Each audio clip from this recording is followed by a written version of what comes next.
छलांग लगाता है केंद्र सरकार के निर्देश पे यानी ईडी और कई कर्मचारियों के ऊपर प्रताड़नाएं करता है। जो बताने वाला हूं मैं आपको किस प्रकार की प्रताड़ना है। तो ये जाहिर है कि ऐसे ही नहीं बनाया गया है फर्जी मामला, ऐसे ही नहीं एसेट्स कैश 16 करोड़ से ज्यादा बैंक अकाउंट्स के रुपये इत्यादि इत्यादि, ये सब पहले बात खत्म हो गई, तहकीकात हो गई, जब्त हो गए, कानूनी कार्रवाई हो गई।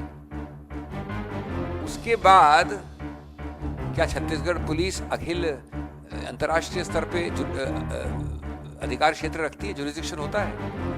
क्या वो दुबई जाने देगी केंद्र सरकार उनको? अगर दुबई जाने देती है केंद्र सरकार तो छत्तीसगढ़ सरकार वहां भी जाने को तैयार है। क्या वो लेटर्स रेगुलेटरी कर सकते हैं, बुला सकते हैं?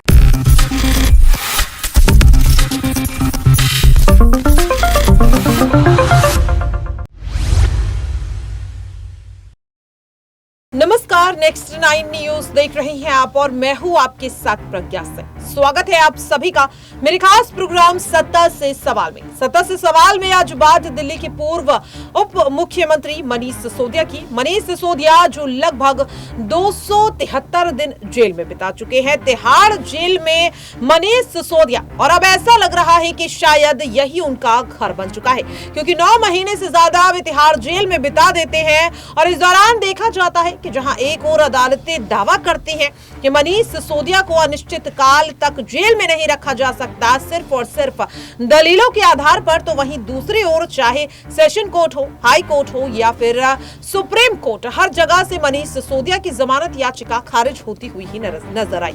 अब आखिरकार जहां एक और अदालतें हमदर्दी मनीष सिसोदिया से जताती हुई नजर आ रही है, तो फिर आखिरकार उन्हें जमानत क्यों नहीं दे पा रही है? यही तमाम सवाल और इस खास प्रोग्राम में इन्हीं तमाम सवालों की जवाब खंगालने की कोशिश करेंगे। मेरे साथ अबरार हैं और उनसे इस चीज को समझेंगे कि अबरार, मनीष सिसोदिया की अगर बात करें तो चाहे राउज एवेन्यू कोर्ट हो या फिर दिल्ली हाई कोर्ट हो या फिर सुप्रीम कोर्ट हो, हर अदालत में मनीष सिसोदिया पर आरोप लगा रही जांच एजेंसियां खाली हाथ नजर आती हैं। खुद अदालत इस चीज को मानती है कि उनके खिलाफ कोई पुख्ता सबूत नहीं है। फिर भी आखिरकार क्या वजह है, क्यों मनीष सिसोदिया 273 दिन जेल में बिता देते हैं और जमानत उन्हें नहीं मिलती है? देखिए, मनीष सिसोदिया को एक तरीके से ईडी ने जिस ढंग से टारगेट किया है और लगातार जो है इस मामले में कहीं ना कहीं ये माना जा रहा है कि मनीष सिसोदिया के खिलाफ ईडी भले ही कुछ पेश न कर पाए, लेकिन उन्हें लंबे समय तक जेल में रखना है। और यही मकसद ऐसा लगता है कि ईडी का है, क्योंकि आम आदमी पार्टी इस पूरे मामले पर ये कह रही है कि जो आम आदमी पार्टी के एक नेता नहीं बल्कि कई नेताओं को लगातार इस तरीके के मामलों में गिरफ्तार किया गया और सभी का मामला एक जैसा है। और ईडी का जो सबूत पेश करने का आप कह सकते हैं कि जो समय सीमा लगातार बढ़ता है, वो मनीष सिसोदिया वाले केस में भी वैसे ही है और संजय सिंह वाले केस में भी ऐसा ही है। तो अब ये कहा जा रहा है कि अगर वाकई ईडी या सीबीआई इस मामले में गंभीर है तो क्या 200 दिन जो है वो मात्र नहीं होते हैं कि जो है इस पूरे मामले में जो सबूत इकट्ठा किया जा सके? और अगर नहीं हो पा रहा है तो इसके ऊपर कोर्ट को, माननीय जजेस को ये कहने की आवश्यकता क्यों पड़ती है कि आप इतने लंबे समय तक जेल में नहीं रख सकते हैं? बाज़ाब्ता उन शब्दों का इस्तेमाल किया जाता है जिसको आप कह सकते हैं कि मात्र केंद्रीय एजेंसी होने की वजह से कोर्ट ने उन्हें फटकार लगाने से परहेज किया, लेकिन तमाम बातें कोर्ट के द्वारा कह दी गई है। और ये भी कह दिया गया कि आप किसी को टारगेटेड तौर पर जेल में नहीं रख सकते हैं। अगर सबूत नहीं है तो फिर आप हर सुनवाई में इस बात को नहीं रख सकते कि इनके खिलाफ सबूत मिलने वाले हैं या फिर ये बाहर जाएंगे तो सबूतों के साथ छेड़छाड़ करेंगे। एक ही बात को अब दोबारा दोहरा करके बोलकर कोर्ट को भी गुमराह करने का काम कर रहे हैं। और अभी ऐसा लगता है कि मनीष सिसोदिया को कोर्ट भी जो है आखिरकार मजबूर होकर के जमानत जरूर देगा और जमानत मिलने के बाद कई सारी बातों से पर्दा उठता नजर आएगा। बिल्कुल, देखिए जिस तरीके से अबरार ने भी कहा कि मनीष सिसोदिया को आज नहीं तो कल जमानत मिल ही जाएगी। खुद सुप्रीम कोर्ट कह चुकी है कि लगभग 90 दिन बाद मनीष सिसोदिया अगर चाहे तो जमानत के लिए अर्जी दे सकते हैं, लेकिन इसके लिए एक शर्त सुप्रीम कोर्ट ने रखी कि निचली अदालत में बहस का और जांच का पूरा होना जरूरी है, और अगर ऐसा नहीं होता है तो फिर सुप्रीम कोर्ट इस मामले में जांच एजेंसियों के खिलाफ भी एक्शन ले सकता है। इस दौरान आपको बता दें कि सुप्रीम कोर्ट में मनीष सिसोदिया का पक्ष रखने वाले एडवोकेट अभिषेक मनु सिंघवी का जांच एजेंसियों की लगातार हो रही कार्रवाई को लेकर क्या कुछ कहना है, सुनिए जरा। विनोद वर्मा, मनीष बंछोर, आशीष वर्मा, विजय भाटिया इत्यादि इत्यादि ये नाम है। इनके बारे में अभी तक एक तथ्य चार्जशीट पे नहीं दिया गया है। इनको बताया नहीं जाता है कि तुम अभियुक्त हो या साक्ष्य के रूप से बुलाए जा रहे हो, एज ए विटनेस और as an accused. Vinod Verma के यहां रेड करते हैं तो वो कुछ ऐसी चीजें लेते हैं जिसकी रिसीट्स उठाई जाती हैं, 16 साल पुरानी परचेजेस हैं, 16 इयर्स। विजय भाटिया के यहां जाते वो खुद अस्पताल में हैं, उनकी बीवी बीमार हैं, रेड के दौरान उनको अटैक होता है, फिर भी उनकी जांच की जाती है। उसके बाद भाटिया जी मुंबई के अस्पताल में भर्ती होते हैं, वहां भी जाकर प्रश्नोत्तर होता है।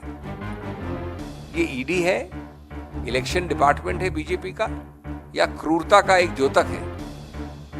और ये सब होता है लगभग एक ऐसी चीज के विषय में जो 1-1.5 साल पहले से चल रही है। मैं हिंदी में अपनी बात संक्षिप्त में खत्म करने से पहले ये कहना चाहूंगा कि आज ये प्रवर्तन निदेशालय जिसको कहा जाता है, जिसने अपनी पूरी विश्वसनीयता खो दी है, खत्म कर दी है, वो आज झूठ का कार्यालय है, प्रवर्तन कार्यालय नहीं है। पूरी तरह से झूठ का पुलंदा है। तोता अगर किसी को आप कह सकते हैं तो तोता ये है। और आप तोते की पूरी प्रक्रिया देख रहे हैं। जो मुद्दे कानून के उठाए गए हैं उच्चतम न्यायालय में, वो अभी तक लंबित हैं, छत्तीसगढ़ के विषय में लंबित हैं। 22 तारीख को उनकी सुनवाई होने वाली है अन्य केसेस में। उन मुद्दों में ये मुद्दा भी है कि आप किसी को बुलाते हैं, बताते नहीं है कि वो साक्ष्य है, अभियुक्त है, और अपनी मनमर्जी से आखिरी समय पे उसको अरेस्ट करें या न करें। आप किसी के पास कोई रुपया आ जाए, उसको कोई मतलब नहीं उस रुपये से कि कैसे उसने मनी लॉन्ड्रिंग की, कुछ उसका इस्तेमाल किया। सिर्फ रुपया आने से, ABC से ट्रैवल करके D के पास आए तो उसको आप मनी लॉन्ड्रिंग मान लेते हैं। बेल के प्रावधान को आप डिस्टॉर्ट करके लागू करते हैं। ये सब मुद्दे छत्तीसगढ़ के विषय में उच्चतम न्यायालय में लंबित हैं। हम यही कहेंगे कि कानून सबसे बड़ा होता है। अगर इनको किसी का भय नहीं है तो उच्चतम न्यायालय इनको कानून सिखाएगा, हमें इसका विश्वास है, इसकी आशा है। और इस प्रकार से चुनाव की लेवल प्लेइंग फील्ड को खत्म करना, मैं समझता हूं हर संवैधानिक अथॉरिटी को, संस्था को इसका नोट लेना चाहिए। चुनाव आयोग का भी इसमें अधिकार क्षेत्र बनता है कि चुनाव की जो लेवल प्लेइंग फील्ड होनी चाहिए उसको ये बराबरी का नहीं रहने दे रहे हैं।